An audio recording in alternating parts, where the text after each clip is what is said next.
For me, Rolly, in a fight, you don't think Rolly, I believe what you're saying, Rolly was putting hands on Tank. And he set it up. All Tank fights, he start off slow.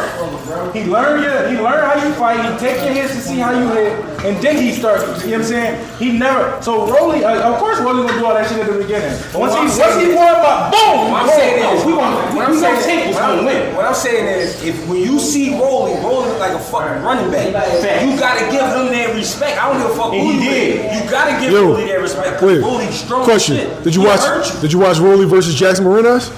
I'm pretty sure I seen it. I don't remember it. Okay. That's because I watch a lot of boxing. I can't remember every little fight. But I watch Rolly fight. All those fights, you favor Tank to win and by knockout. I think the Leo Santa Cruz was a good. That was a good fight. But all those fights stylistically, like you said, the joints like Camboso's favor Haney. All those fights stylistically favor Tank. All of them. Yeah, but that's what I'm saying.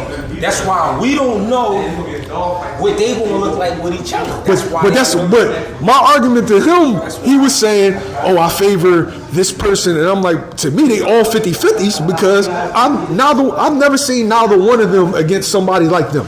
Yeah, I respect them. Yeah, and that's how it go in history. That's a great assessment. Yeah, that's a great assessment. That's how it go in history. Yeah, but when you said Lil, he got the advantage. He does. I said James Toney going to heavyweight. If he lose, you wasn't gonna say, oh, cause he a middleweight, cause the motherfucker had fought at light heavyweight, cruiserweight, and then heavyweight. So we looked at him like he was a heavyweight. But for this nigga turned pro 154 pounds. All right, Carl. You know what I'm saying? So we're not gonna go all the way back and be like, yo, and like somebody said, if you move up in weight, stop acting like you ain't know that before you signed the contract. You knew that. No. You knew you was moving up. You knew there was a 10-pound weight clause or whatever type of clause. They trying to have breakfast clause, all this bullshit. You knew that. You knew. You wanted to fight. But that's not the argument that we having. Yeah. The argument that we having is, right, Dev went down there in Australia. Cambosos had all the advantages. But it's easy picking.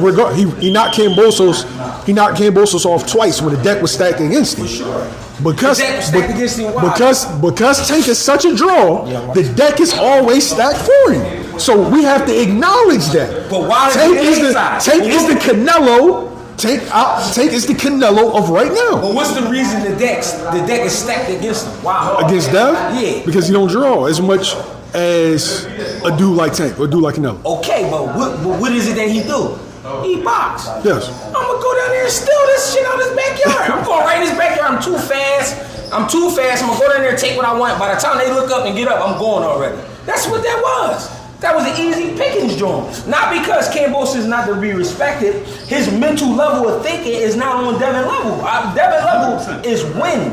Devin level is win. His joint is go crazy. So he came in the next fight with this fucked up footwork game plan. I don't know why they came up with this shit. He thought it was cool. He go, and then what the fuck was you gonna do with that? They knew that coming in like this little motherfucker. He can't beat us mentally. I feel like all of them fights be like that. But Shakur took some joints. A joint with Valdez, that's a little more. I'm saying Valdez older, but Valdez still was lighting shit up. He just got that knocking Neverett the fuck out. Real bad. Valdez was a live dog, but at the same time, when you saw I feel like all of them had advantages in their fights. Valdez a puncher too. No. Can I ask this quick question? Shakur's a lot bigger than Valdez. Nobody gives him credit. Like, that kid is huge. What's wrong with the advantages? I'm just asking this question. Like, if you are always, what's wrong with if I like think about it? What's wrong with if you knew you was the A side? Like Tank know he the A side. Is it a big deal with like I would win advantages? I'm being honest with you. I want to keep them. I want to keep my straps. But you're not acknowledging the advantages when you are looking at these fights.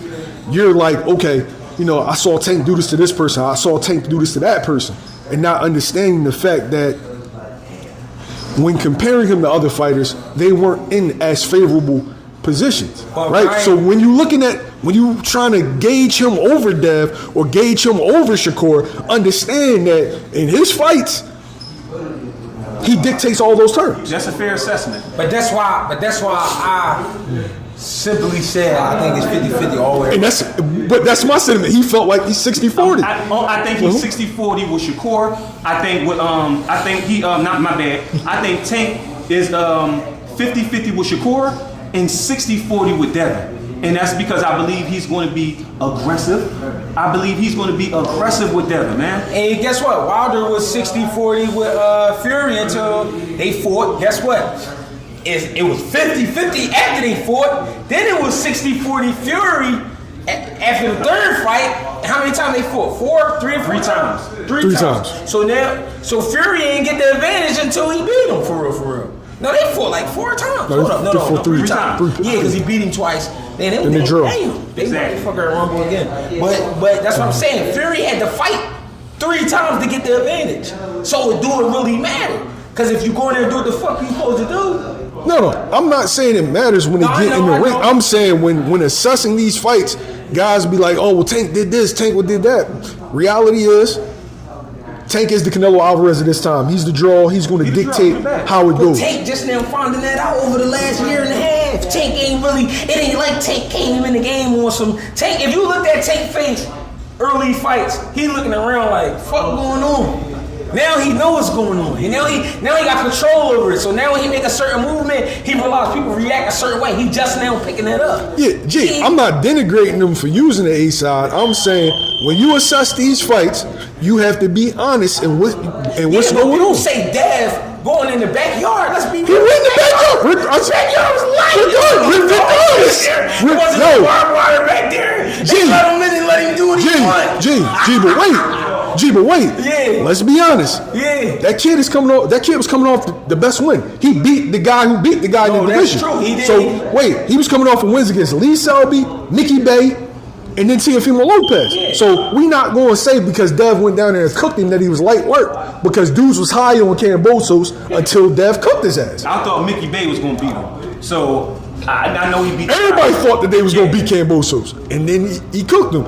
Dev is the only dude that went down there, clock it, mates, and cooked it. But that's what I'm saying. The mental part of it, most guys can't keep themselves together beyond 6 rounds. After 6 rounds, motherfucker can't keep his head together. I mean, your body reaches a certain temperature where you're losing your fucking mind in there. You know what I'm saying? You fighting, but you ain't really there. You know what I'm saying? You're not mentally there. You're just fighting the motherfucker. If you know that about a guy, if you know that about boxing, I'm going to jab the shit out you. I'm going to jab and shout you all night. I already got a good jab. And I know you a meathead, you going to go crazy at some point. I'm just going to keep jabbing the shit out you and let you run into shit. The next fight, I'm going to try to stop you. I mean, all right, I ain't a big puncher, but I'm going to make it look good. I'm going to put something on you, whoop you up a little bit. I mean, that shit, that's boxing. All these dudes got advantages when they that good. And it's really a confidence thing. When your career has been, move so well that you know who you fighting, when you fighting them, and you got people working with you with your body, knowing what to eat and all that shit. That we're gonna have situations like this. Yeah, but when I'm comparing the situation where somebody went with the deck was stacked against them, regardless or not, if we think that. I don't think the deck was stacked. The deck was stacked against him. I think they knew. Cambosos picked everything. Come on, we're not gonna do that. They knew Dev was Come gonna on. run down. As opposed, you think Dev was gonna run down and you retarded? Dude, it was a lot of dudes that was picking against him. Dev? Yeah. That's a hard Dev ain't got no. right there. Dev ain't got no power. Dev ain't got no chin. That's being a hater. So that's being a hater. So I respect all of their wins. I'm just saying when comparing them, don't say that. Oh well, I give them advantage because of this win and that win. When the reality is, for Linares, I give you more credit for that. Linares is a sniper. I give you more credit for that. Had it been some years ago, Linares fuck around with a whoop Devin ass. He probably would whoop all their asses. To be for real, but. You know what I'm saying? People, they give him credit for the Cambosos because Cambosos beat T.O. All right, T.O. beat Lomachenko. All right, but that's just, if you understand, that's just fighting. Any fucking thing can happen. We fighting. This not no baseball shit. You know what I mean? It's not no shit like that. We rumbling for this shit. So anything can happen. I get it.